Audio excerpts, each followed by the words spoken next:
lack of damage, the scarcity of damage from the side of Team Liquid Echo. And this is not only game number 2, this was also evident in game number 1.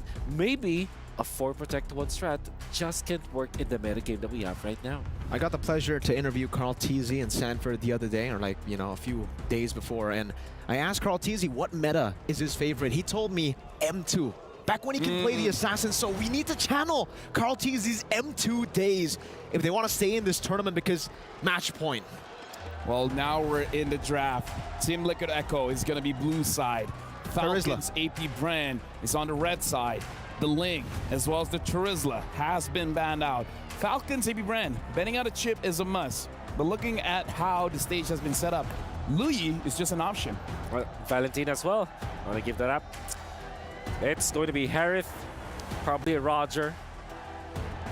If this is a Roger ban from FCAP, that means CLPH will think between Luyi as well as Moskov, right? Do they want to go for first pick Faramis if Falcons Apbren do go for the Roger ban? You don't want to, because that means that Luyi can be picked up by the opposing end, which can deal with your shields. At the same time, that's 50-50 actually, because Faramis in a way conceptually is good versus Luyi because you kind of counter the teleports whatsoever to save your teammates. However, the light shields, extra shields is gonna be messing you up. So there is going to be the Luyi. So you go Moskov Edith if you're FCAP. At this point, TLPH, do they... I mean, I don't know. I feel like in that draft, they just didn't have enough damage. So is this one of those situations where perhaps Carl does take a risk and maybe have a damage dealer? I mean, that's definitely what I want to see, right? But no, looking at the Gotcha, they go for the Yuzong, though, yeah. The Yuzong into the Arlet, that's great. That's right. If the Arlet actually does go XP, but they have a way to flex it. They also have a way to pick up the Edith. There's also a Minotaur that's still up for grabs. Great against this comp. Yeah. In this case, you want to pick up your marksman now. Yeah, Moskov still Moskov is available, but you don't want to pick it up against the Yuzhong. Maybe you just tank up. What else are going to be picked? Go Claude and ban Moskov? Yeah, it's actually a really nice answer, if that will ever be the answer. Or maybe you pick up the Lolita as soon as possible, but that exposes your Arlet. So there it is. This is Claude.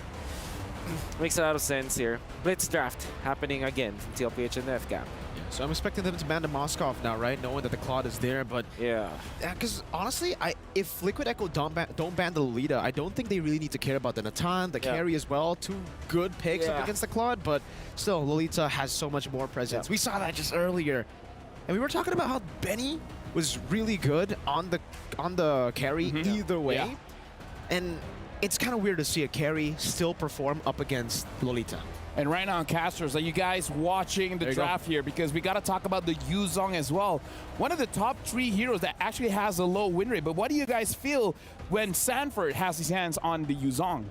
Look, it's always good to see Sanford on something that he's comfortable with, but I think as of right now, TLPH, they need to go wild and crazy. They need to throw everything at FCAP right here, right now. And they're off to a great start. Again, putting his signature hero on him, the human calculator, the Apex Predator, can actually be more than just a response to Liquid Echo's movements. He can actually start fights. That's what I'm looking for here.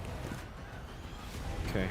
I think with the Kaja, they have to ban, the Moskov over the carry. Yeah, they're not scared of the carry because they have the Arlet, so that you can displace him as well as Julian. They're not really tanky. They're not really. Nathan is okay, but then again, that's like Baksha Nathan, which you don't have this combo because that's mainly magic. I believe FCAP will reveal their mid lane now. Let's talk about JP as well. JP says he's looking forward to TLPH going out against FCAP because he doesn't care who else is on the other side. NIP Flash, SRG, doesn't matter because it's going to be either these 2 teams that's going to win MSC. Ooh, that's some spice right there. The Lilia Nathan Florin. This is Nathan Florin, I think, for TLPH. That's so super scaling though, right? Yep, and at the same time, it's a Qatar lineup that we know that they are the only team that can actually... Minotaur. That they can actually play, but Minotaur. Also sustain. So right now, looking at a draft here, Falcons, Apbren, casters, what do you guys think is going to be the last pick here? You guys feel like Julian going to be jungle again? Novaria, Julian jungle. I'm personally thinking that this could be a Julian jungle situation all over again, right? Strong team fight from TLPH, but the only problem is they don't have a disengage mechanic, but the same can be said about FCAP. Yep, I think you got to put a burst on few here so that the rest of the sustain is neutralized. Make these fights quick and dirty. Or they could make it even longer. Maybe with a Faramis pick here for Few. Oh, Signature pick for him. They can try to bait out some of the resources, big ones from Liquid Echo, and then prolong that skirmish with the Edith, with the Claude, How about and the Eve? Julian. The K. All right. Julian mid. Bold. Julian mid again, but again, we've seen it work. Now we have the Nolan. Nolan going up against the Batsia. Again, for our casters, I hope you guys are ready because this could be the final game of this match, or it could be the start of reverse sweep. With that being said, we're throwing it over to our casters. A fight to remember between two combat masters. Be like water or sting like a bee. This is going to be a match for everybody to remember who is going to be the best and, as stated, to win it all at MSC. Again, like true masters of the game, no one is shook, no one is panicking. They are just adjusting slightly the strategies to go for the best results possible. Victory.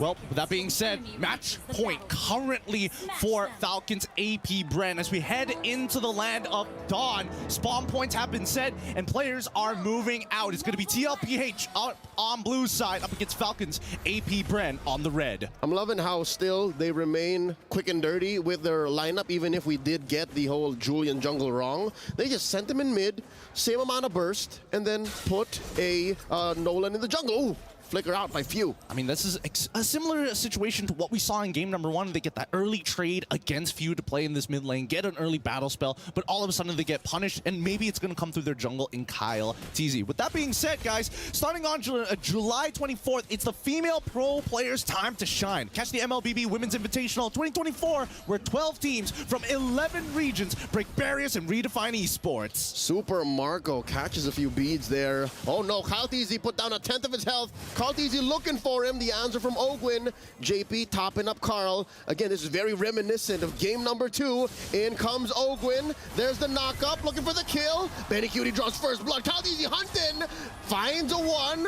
That's JP down. Super Marco puts them all back through 1 for 1. Man, I can't believe Few actually was capable of participating in that fight, and they got away with it as well, right?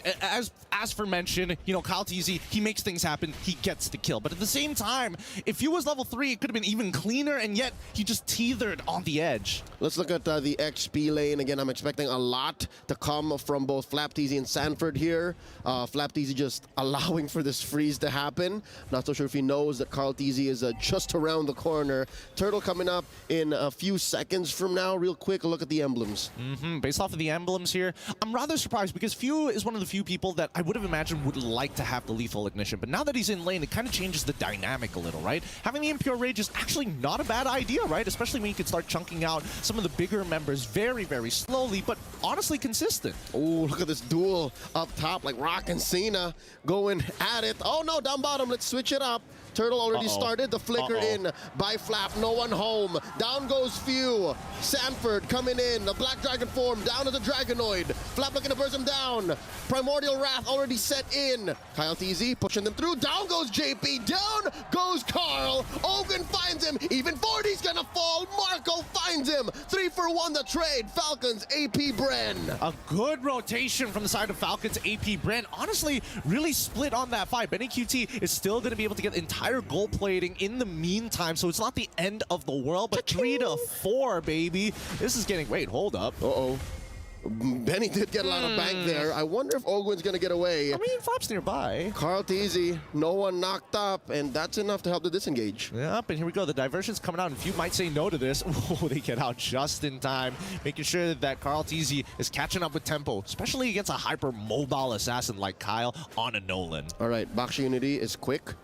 Divergence faster. Way faster. He was going to get there anyways. So this is a small economic advantage for Falcons Apbren. And Carl TZ is going off of the momentum from game number 2. Honestly, he did well in the first maybe 2/3 of that game up until they were just starting to force fights. Now, they got their eyes on the prize. They're still maintaining their priority and rotating much faster than Falcons Apbren can respond. But Man, Falcons Apbren just always know how to welcome Liquid Echo, even if they are man down. Well, I think also because Falcons Apbren, they always listen. Everybody can technically be a shot caller, and more importantly, whoever has the lead should be the one they're playing around. I think that Falcons Apbren are listening to Kyle. Hey, I'm going to be ending up on this side of the map. Can we make anything happen by the time I get there? And here, Carthes is caught out by Ogwin. Sanford comes through as well. The answer, the final slash. Ogwin down to a tenth of his health, flickering on back. That's a Black Dragon form spent by Sanford just to disengage. That's a turtle coming up in half a minute. Yeah, but that's also his Petrify as well, right? That's pretty big. No Black Dragon form, doesn't have the Petrify. By the time the next turtle spawns, he's not going to have many resources to really try to make things happen, right? So he's going to depend on JP's Minoan Fury to set things up. At the end of the day, right, Benny QT still needs plenty of time to scale, and What? Minoan Fury used to disengage. Oh, it's just a close call. It's a close call, but it's a huge win for Falcons Apbren. Oh, blazing the wet by Super Marco right in Benny Cutie's face. Answered with the entropy. Super Marco overheating. Kyle Teasy coming through, gets caught out. Benny Cutie goes down, taken out by Ogwin, but Kyle Teasy falls as well. I don't think Ogwin's gonna survive this. No, sir. That will help him get through. Vengeance in, but Sanji gets a double kill. The mid lane genius. Another one off camera. What happened to Few? I think he may have walked up too far and got punished, but then how did he die? Where was the damage coming from? I mean, Sanford killed him at the end of the day, right? And he didn't have his Petrify, like we mentioned, and doesn't have the Black Dragon form. Maybe he used the Black Dragon form. It's tough to say. At this point, we were too focused on the top side of the map. At the drop of a hat, suddenly Liquid Echo have turned it on Falcons Apbren. They're up by 1,000 gold. They pushed up top and they took the second turtle. What happened? Well, man, looks like it could have been a mistake from Few's side. Hopefully we catch a replay of it later down the line. But for the time being, Benny QT, he's scaling up at a pretty, honestly, a decent rate compared to the first two games, right? He's got the Starlium Scythe. He already has second item Starlium Scythe, first item Feather of Heaven, and I think the rest of the team at this point in time are just slowly catching up. The important thing here is that Falcons Apbren, every time I call it, hey, no resources on Sanford, they got to target JP, instantly they attack JP. Yeah, Benny Cutie's eating good, and I think you can do that calculation on the roamers, but as soon as the rest of Liquid Echo come in and crash through, in true Liquid Echo Express fashion, they just run through what's left of Falcons Apbren. So this is an interesting turn of events already. Carl Teasy picking up the Brute Force Breastplate. Sanford sent down back bottom to clear the wave.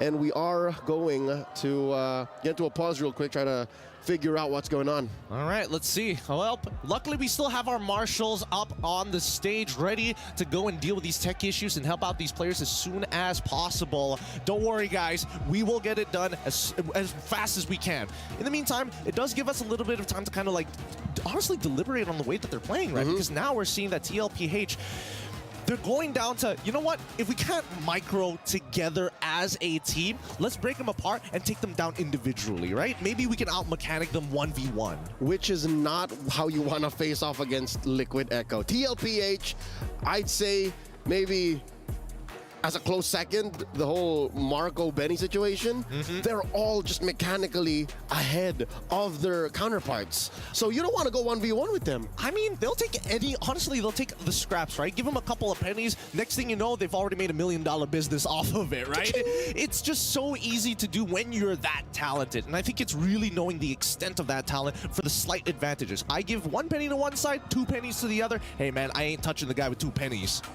And that adds up. That adds up. So far in game 1 and 2, it's been clear who gets 2 pennies from Falcons Apbren. Now, after that turnaround, TLPH, Carl Teasy has always been in the zone. Carl Teasy has always been up front. But I like how all the other members of the cavalry are actually catching up. I mean, they are catching up, but Carl, he's gone into that meditative state, and that's a scary thing to see, especially coming from the young GOAT. You don't know what else is in his mind. He could be playing out every situation possible. He could be thinking about, like, me as a jungler, what can I do to set up the best situation possible for our team? Even deeper than that, me as the leader of this squad, me as the flag bearer of our team, of this beautiful esport. Like, there's a lot going on through Carl Teasy's mind. Man, honestly, I hope that he does have a Kit Kat one of these days, because he needs a break. You can definitely tell that the frontal lobe of his head is going to start swelling the more and more people put the pressure on him. But he's the GOAT, and that's why he can skull it and handle it.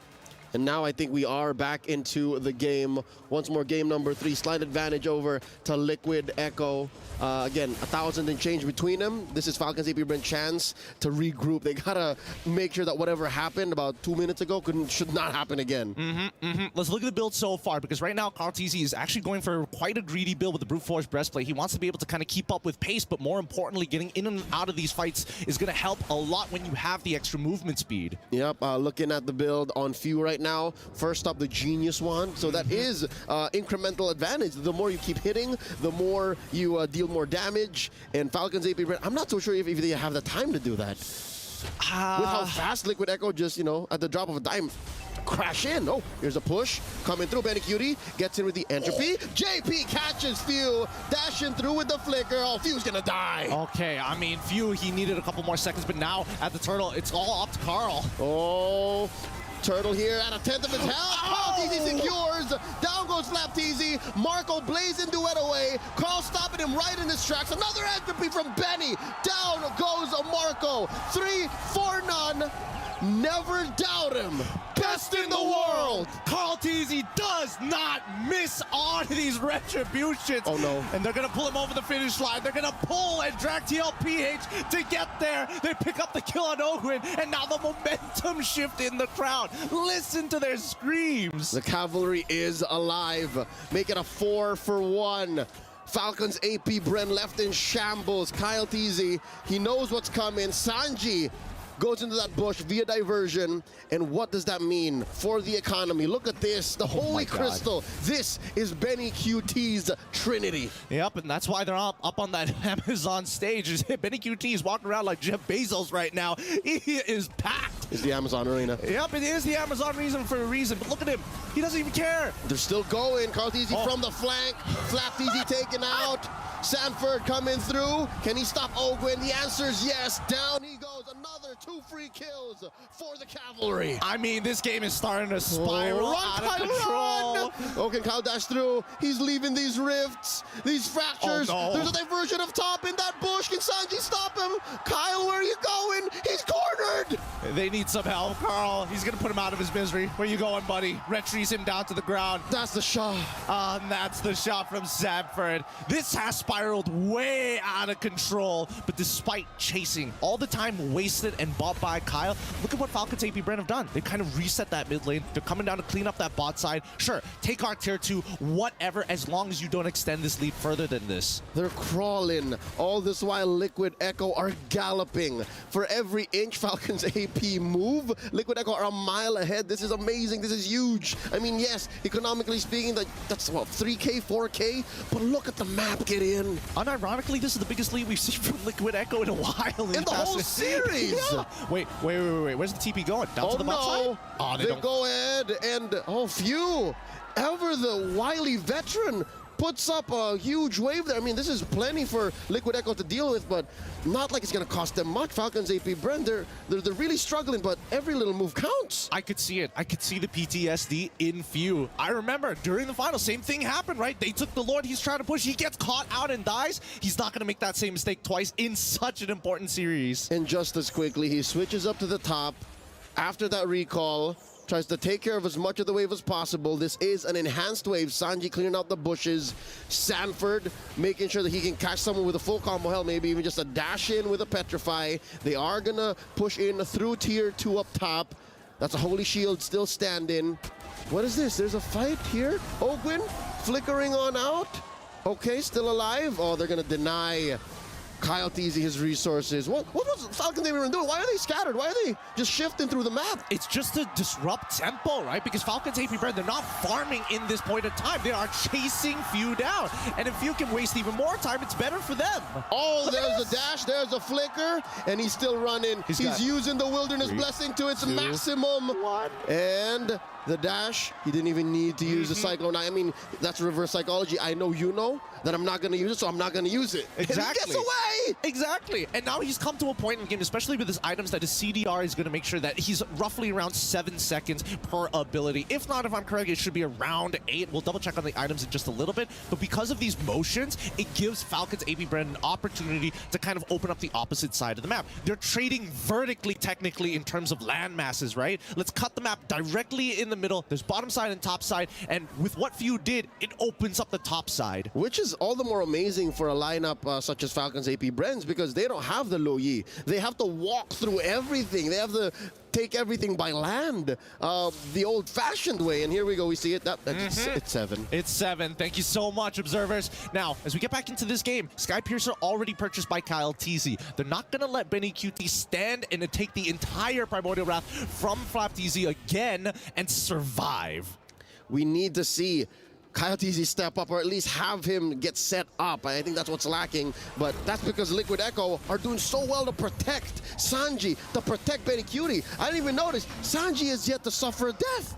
Yep, he's having a perfect game right now. I mean, considering that the previous game he basically got a bronze medal for that performance in KDA, now he's like, I'm making up for it. I better get MVP by the end of this. And he's on his way, well on his way. He's got about 30 seconds off of this flicker, an extra layer of protection. There's a Lord spawning in about 10. Flap TZ here, dueling with his TZ brother. JP coming up. Ogwin holding the line as well. It's paternal combat up in here. They're both holding on to their big ticket ults, but I don't think Falcons Apbren are ready to fight. They still need a little bit more farm. You're looking at a 5k gold lead for the Cavalry. They're thinking about their children. They're thinking about their families back at home, how important it is to win this match. It's a huge chunk of money as Carl TZ zones out Kyle. Ogwin gets caught out. That's a lot of ult spent to catch one, but I'd say it's worth it. Falcons Apbren are a man down as Liquid Echo work on the Lord. A third of its health, a fifth, a 10th, and that's a secure for Benny Cutie. Well done by Liquid Echo here. Really bouncing back hard against Falcons Apbren. This might just be a full comeback here because it looks like Liquid Echo are awake. 6k now, the gold lead for the Cavalry. Expected to grow a little bit more as soon as this Lord spawns. Liquid Echo will attempt a 3-lane synchronized push. That's going to give Falcons Apbren a lot to think about. And now in hindsight, Gideon, I got to say, Falcons Apbren from a scale of 1 to 10 on wave clear, they're barely a 6. It's not the greatest in the world, and definitely, yes, it's not like it's impossible to clear a wave. No, that's not what we're saying. It's just very dangerous to do so. You got to put your body in the line of fire, and if you walk up too far, Sanford could jump on you, JP could jump on you. Benny could blast you. And we've seen how many times Benny has blasted people with a Natan at full build. Honestly, at 3 items is usually enough. And now he's at more, and that's scary. 14 minutes in, all waves in sync. Carl TZ like a shark in the water, just looking around, circling through this mid-tier 2. Lord with an enhanced wave up top. Super Marcos, this is what we're talking about. It's so hard for them to defend, and they're going to lose this inhibitor. Maybe another. And here's the Black Dragon form just for good measure. They want to guarantee at least one inhibitor here. They've set themselves up pretty well. They've missed the checkmate angle, but they'll create as many advantages possible for the next upcoming Lord when it does show by. Let's see a mistake by Few here. Oh, Few dodging that Unity. They are going to be successful in defending a mid inhibitor. Bottom lane as well. Falcons Apbren still breathing. It's not bad other than the fact that the inhibitor that Falcons Apbren decided to sacrifice was on the top side, knowing that the Lord was spawning on the top side. So this is not the worst for Falcons Apbren. Could have been even more collateral damage. But let's take a look at the items, right? Because now we are seeing the dire hit coming out from the important members like Few. He wants to be able to have that extra bit of kick, but it's not really going to matter until this game starts dragging just a wee bit longer. Oh, the DG, the Divine Glaive on Benny Cutie. Flap TZ's going to feel that. Ogwin's going to feel that. It's just going to sting a little bit more for the softies for Falcons Apbren, and that does confirm him on full build. He's strong. He's really, really strong. But the same can be said about Super Marco, right? He's been scaling this entire time. And the only real advantage that Benny QT has is the fact that he can just press one button to dodge the Blazing Duet in that Winds of Nature. Same can be said about Nolan, but, you know, it's kind of pick and choose your poison. Yep, I think Falcons Apbren have several layers of offensive capabilities to deal with. And for some, you might say that's good, is because you have options. But no, if you're behind, that makes it all the more complicated for you to find a winning angle. Liquid Echo now up by about 8,000 gold here. That's 15-6 on the kill score. Lord spawning up in the upper quarter. And again, luckily, that's the lane that Falcons even have to protect. But I don't think that makes this Lord easier to steal away. All right, let's find out, because Fuse just going to show himself down on bot side. Yep, and Liquid Echo is going to secure the Lord. Sanford's going to go ahead, land on his Dragonoid form. Kyle TZ looking for targets. No one home. Oh, That's no. the Wind of Nature. Popped up Benny Cutie. Boys. This is a clear go-to. Few looking for the back door. The Minoan Fury coming through. The fight continues. They send Sanji home. Kyle TZ's down. Benny Cutie gets the kill. Few gets the push in. They're not letting him go home. That's a triple for Benny Cutie. And I think Few's going to lose his fight. Can Sanji get him? One more blast. There's the dance. And Sanji wins against Idol ng mga kids. And that's a wipeout. Falcons Apbren off the map. Liquid Echo on the board. And now they're cracking up the base. They've turned it around. Oh my goodness. The cavalry finally arrived. Do you hear the rumbling of the Liquid Stampede? What a game. All it took was one moment in the tail end of the early game, and suddenly Falcons Apbren could only look for these off angles, these split pushes. As long as it's a full frontal fight, they couldn't face Liquid Echo. I think they just knew. They knew if they got the Lord, it's game over. Right now, we're in